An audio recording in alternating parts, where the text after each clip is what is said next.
So the first thing that you must know about this piece is the left hand repeats itself over and over. It's the same thing for the entire piece. Same 4 measures. And in those 4 measures there are 4 chords. 4 chords. You start with E minor. So you want to learn them. You want to learn to play them just as chords first. So we're going to break it down, and then you're going to learn how to play it. So E minor, E, G, B, right? 5, 3, and 1. Fingering is very important.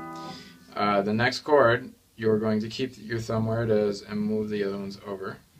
So G major second inversion, D, G, B, with 5, 2, 1. So you want to practice going from the first one to the second one. Notice at the G stage, I am replacing fingers. I am going back and forth. Okay, a little awkward at first, but you'll get to know it. It's also a very common thing in piano playing in general that you should be able to do. The next chord, chord number 3, D, F sharp, B, 5, 3, 1. So B minor, first inversion. 4th chord, move your thumb over. D major, 5, 3, 1, D, F sharp, A. Okay, so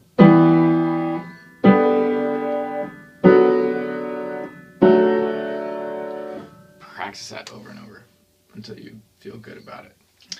Once you can do that, you're going to do what's called Alberti bass. I believe his first name was Domenico. It's either Domenico or Bartolomeo. I don't remember. Let's go with Bartolomeo. Bartolomeo Alberti did not invent this, I'm sure of it, but he used it so much that it became named after him. It's an accompaniment style where you take a chord and you play whatever 3-note chord it is, and you go bottom, top, middle, top. Alberti bass. Bottom, top, middle, top, bottom, top, middle, top. And then you go to the next chord. Bottom, top, middle, top, bottom, top, middle, top. Next chord. Bottom, top, middle, top, bottom, top, middle, top. Last chord, D major. Bottom, top, middle, top. And if it's sunk into your brain, the exercise before, where you just played them as whole chords, your hand will automatically go where it needs to go, so you can just concentrate on your bottom, top, middle, top. Okay? New accompaniment for you to have fun with. The right hand is pretty easy except for the second line. The second line is rather difficult, but you're going to do it hand separative first, of course, paying very close attention to the fingering. The first measure in the second line, you're going to have your thumb on G here, and you're going to immediately have your second finger over onto F sharp, right? And then you come back to this position here, where one finger on each white key, so you want to be able to do that, because the next 2 notes are there, okay?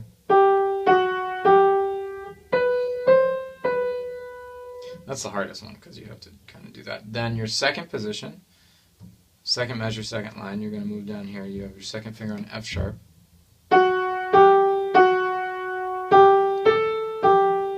Okay. Stay in that position. But then you move up a 1,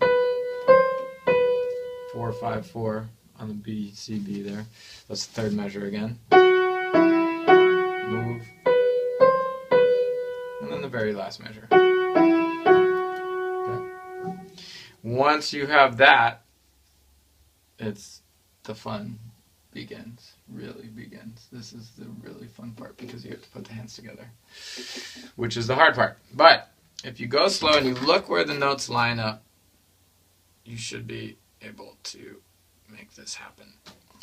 But in the beginning, we're going to do it like this. You're going to play it. You're going to repeat after me right now. So, step 1. Okay. Step 2.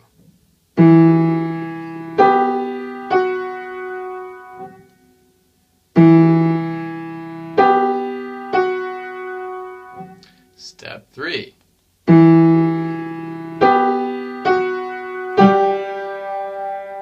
So the hard thing is getting the right finger to fire at the right time.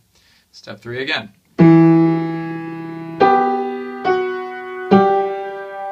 Just be able to do just that. Step 4.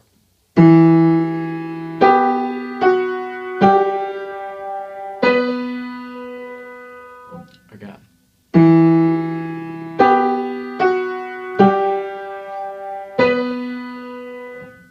And obviously you start at the first one, do it over and over again until you can do it. Then you do the second one over and over until you can do it. And that's how you build it. Step, I don't remember, 5.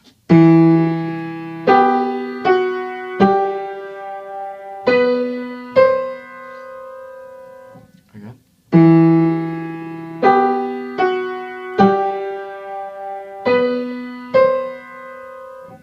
Step, last, 6.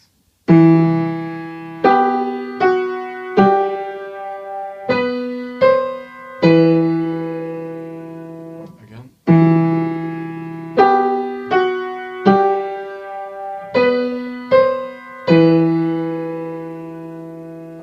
Holy smokes. Holy smokes.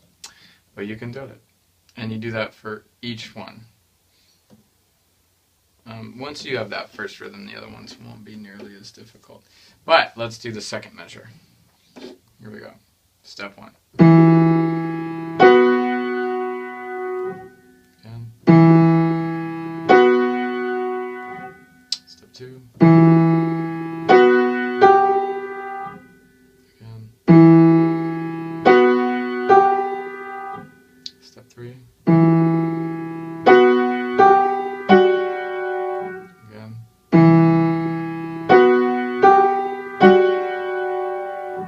Step 4.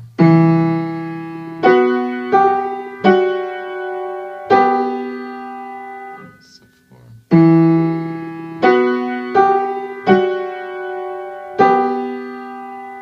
Step 5.